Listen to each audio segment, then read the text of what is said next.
मैं Sarfaraz Pathan, AVP Nashik TV से।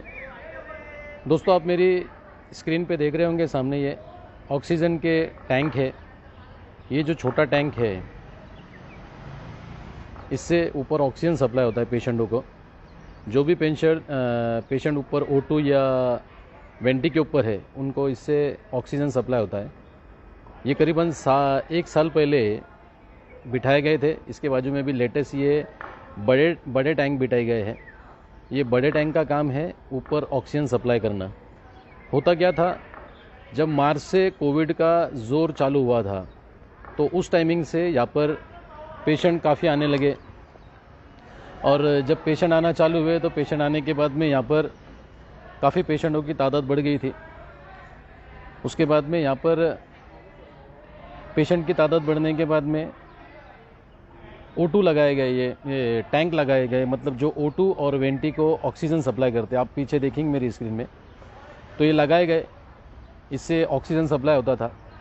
जब ये छोटे टैंक थे, तो ये टैंक का ऑक्सीजन जब ख़त्म हो जाता था, तो सेकंड जब दूसरे टैंक इसमें कनेक्ट करने की बारी आती थी, तो करीबन उसमें 15 से 20 मिनट जाते थे। और 15-20 मिनट जब जाते थे, उस टाइमिंग में जो वेंटी वाले पेशेंट होते थे, उनको ऑक्सीजन सप्लाई होने में देरी हो जाती थी, इसलिए ऊपर पेशेंट तड़पते थे। और प्रैक्टिकली करीबन 2020 के 5वें महीने में मेरे कुछ जान पहचान के पेशेंट एडमिट थे जो वेंटी के ऊपर थे। उनके लिए जब मैं यहाँ पर आता था, मैं देखता था काफ़ी तड़पते थे वो लोग, और ऑक्सीजन 15 से 20 मिनट उनको सप्लाई लेट होता था। उसके वजह से कहीं ना कहीं उनकी जान जाने का भी अंदेशा हो जाता था। इसकी तकरार मैंने संबंधित अधिकारियों के पास में भी की थी, फ़ोन के ज़रिए और टेक्स्ट मैसेज के ज़रिए। शायद आवेश पलोड़ जो आरोग्य अधिकारी है, वो भी जानते हैं, और यहाँ के जो इंचार्ज है राउते सर, वो भी इस चीज़ को जानते थे। मैंने बार बार उनके नज़र में चीज़ लाई, क्या टैंक जो है वो 2-2.5 घंटे में मेरे ख्याल से कुछ ख़त्म हो जाते हैं। ऐसा पेशेंट के रिश्तेदारों की कंप्लेंट थी मेरे पास, तो मैंने उनको ये बताया। और ख़ास करके दिन में टैंक फटाफट चेंज हो जाते हैं, लेकिन रात में ज़्यादा दिक्कत आती है। रात में जब टैंक खाली हो जाते हैं, तो ऊपर पेशेंट ऑक्सीजन के लिए तड़पता है, और वो अपने रिश्तेदारों को, अपने जान पहचान वालों को वहाँ से ऊपर से फ़ोन करता है, और रिश्तेदार यहाँ पर रात में आते हैं और जब यहाँ पर टैंक बदलने का, ऑक्सीजन सप्लाई करने का काम शुरू होता।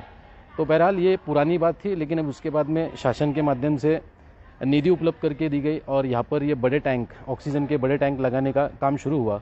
करीबन 1 साल होने को आया। 1 साल होने के बाद भी आज भी टैंक चालू नहीं है। 2 दिन पहले मैंने नागर गुजे सर, आरोग्य अधिकारी नागर गुजे सर और आवेश पलोड़, ये दोनों आरोग्य अधिकारी है, और यहाँ के जो इंचार्ज है राउते सर हॉस्पिटल के, उनसे ही मैंने बात किया था और उनको बताया क्या 1 साल करीबन होने आया, अभी तक ये टैंक चालू क्यों नहीं हुए।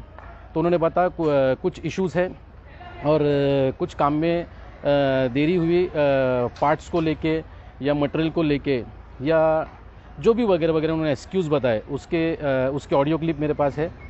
मैंने उनसे जब बात किया, तो उन्होंने बोला कि 2 दिन में ये स्टार्ट कर देंगे। लेकिन आज करीबन 3 दिन हो गए, अभी भी मैंने जब यहाँ के जो CMO है, ड्यूटी CMO, उनसे बात किया और उनसे पूछा कि अभी तक के ये टैंक शुरू क्यों नहीं करे गए, और अभी तक ऑक्सीजन सप्लाई क्यों नहीं चालू हुआ। तो अभी भी जो ड्यूटी CMO थी, उन्होंने बताया कि और 2-3 दिन लगेंगे। मतलब ये 2-3 दिन करके काफ़ी दिन जा रहे हैं, और कहीं ना कहीं इसकी वजह से जो गरीब यहाँ पे पेशेंट आ रहे हैं, उनको इसका भुगतान करना पड़ रहा है। ऑक्सीजन लेट सप्लाई होने की वजह से वेंटी के पेशेंटों की कहीं ना कहीं जान जा रही है, और इसका जो लापरवाही का जो श्रेय जाता है, ये कहीं ना कहीं आरोग्य अधिकारी पलोड़ सर को, आवेश पलोड़, उसके बाद में नागर गुजे, और यहाँ के जो इंचार्ज है राउते सर, ये कहीं ना कहीं काम डिले होने का श्रेय इनको जाता है, और इनकी लापरवाही की वजह से ये काम अभी तक पूरा नहीं हुआ। और अगर जल्द से जल्द ये काम पूरा नहीं हुआ, तो संबंधित या इधर के आसपास के जो भी सामाजिक कार्यकर्ता है, ये जो भी पब्लिक है, वो कहीं ना कहीं रोष में है, और मुझे लगता है कहीं ना कहीं एक वाद बड़ा हॉस्पिटल में खड़े हो सकता है। इसकी दखल संबंधित अधिकारियों ने लेते हुए जल्द से जल्द इस टैंक को चालू करना चाहिए। इंशाल्लाह इस विषय से आगे और भी कोई अपडेट रहेंगे तो आप लोगों के साथ शेयर किया जाएगा। जय हिंद, खुदा।